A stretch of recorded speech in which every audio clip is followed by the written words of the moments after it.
And welcome to yet another chapter, chapter number 2 of the Science of Getting Rich. This is Dr. Lieven for the VIP team, and this is class number 2 of the Science of Getting Rich of Wallace Waddle. If you have not viewed class number 1, which includes both the intro and chapter 1, I would definitely suggest go view the class number 1 first and then move on to class number 2. That is just it. There is very good reason in the sequence of his classes and why one goes in sequence of the other. So chapter 2, there is a science of getting rich, and it's an exact science. It's like algebra and arithmetic. There are certain laws which govern the process of acquiring riches. Once these laws are learned and obeyed by any man, he will get rich with mathematical certainty. The ownership of money and property comes as a result of doing things in a certain way. Those who do things in this certain way, whether on purpose or accidentally, get rich. While those who do not do things in this certain way, no matter how hard they work or how able they are, they remain poor. It is a natural law that like causes always produces like effects. And therefore any man or woman who learns to do things in a certain way will infallibly get rich.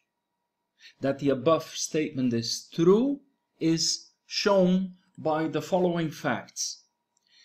Getting rich is not a matter of environment, for if it were, all the people in a certain neighborhood would become wealthy. The people in one city would all be rich, and while those in other towns would all be poor. Or the inhabitants of one state would roll in wealth, while those of an adjoining state would be in poverty. But anywhere we see rich and poor living side by side in the same environment and often engaged in the same vocations. When two men are in the same locality and in the same business and one gets rich while the other remains poor, it shows that getting rich is not primarily a matter of environment. Some environments may be more favorable than others, but when two men in the same business or in the same neighborhoods and one gets rich while the other one fails, it indicates that getting rich is the result of doing things in a certain way. And further, the ability to do things in a certain way is not due solely to the possession of talent. For many people who have great talent remain poor, while others who have very little talent get rich. Studying the people who have got rich, we find that they're an average lot in all respects, having no greater talents or abilities than other men. It is evident that they do not get rich because they possess talents or abilities that other men have not, but because they happen to do things in a certain way. Getting rich is also not the result of saving or thrift. Many very penurious people are poor, while free spenders often get rich. Nor is getting rich due to doing things which others fail to do. For two men in the same business often do almost exactly the same things, and one gets rich while the other remains poor or becomes bankrupt. From all these things, we must come to the conclusion that getting rich is the result of doing things in a certain way. If getting rich is the result of doing things in a certain way, and if like causes always produce like effects, then any man or woman who can do things in that way can become rich. The whole matter is brought within the domain of exact science. The question arises here whether this certain way may not be so difficult that only a few may follow it. This cannot be true, as we have seen so far as natural ability is concerned. Talented people get rich, and blockheads get rich. Intellectually brilliant people get rich, and very stupid people get rich. Physically strong people get rich, and weak and sickly people get rich. Some degree of ability to think and understand, of course, is essential, but insofar as natural ability is concerned, any man or woman who has sense enough to read and understand these words can certainly get rich. Also, we have seen that it is not a matter of environment. Location counts for something. One would not go to the heart of the Sahara and expect to do successful business. Getting rich involves the necessity of dealing with men and of being where there's people to deal with.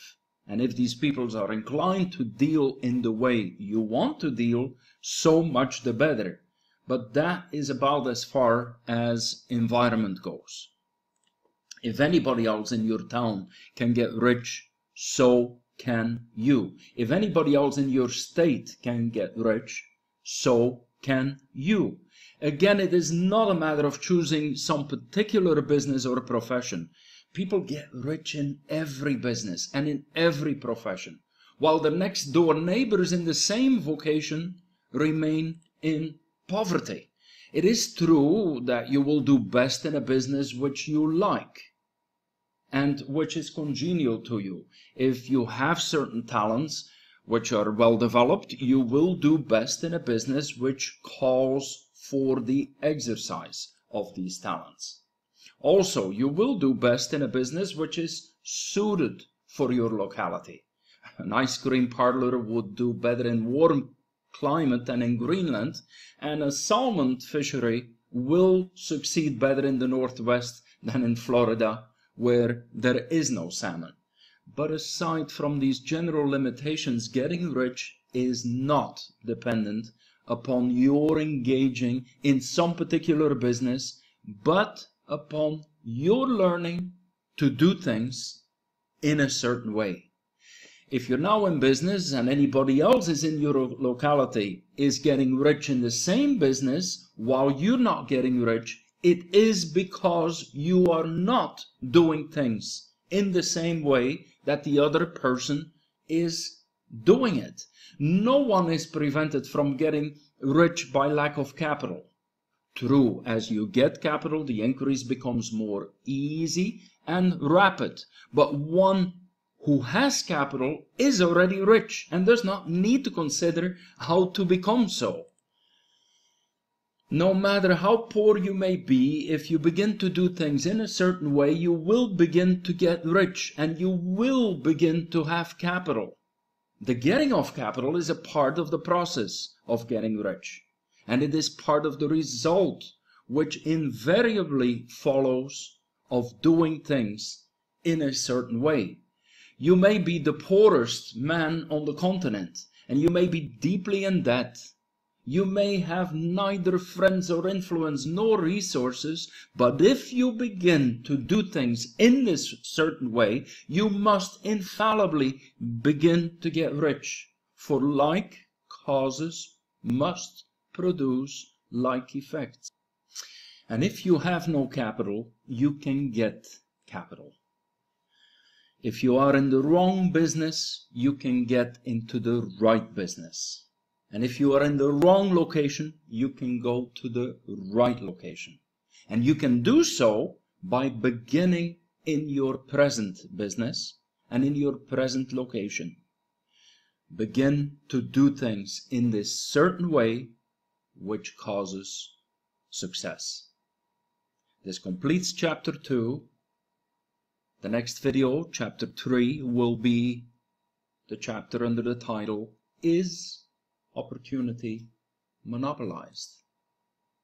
This all is part of The Science of Getting Rich by Wallace Waddell, written in 1910.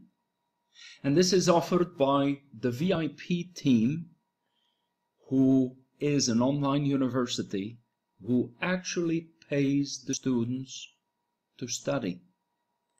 If you haven't seen how that is possible, go see the video that goes, where is the money coming from and where is the money going to? I would definitely love to suggest, if this is your first encounter with the VIP team, to go ahead and join us on Skype. Ask the person who has introduced you for the link. Do a free sign up. Come to see the whole project on the inside. You will find the links to Skype, to Facebook right there. And that's a place that you can come and ask any questions and find out how not only you can benefit, how your family members can benefit, how your parents, how your children can benefit from this, and eventually how you can allow also, if you wish, allow others to benefit both from the education and the fact that you can get paid to receive this education. I want to thank you for watching this video, and I'll see you next in chapter 3 of the science of getting rich. Thank you so much.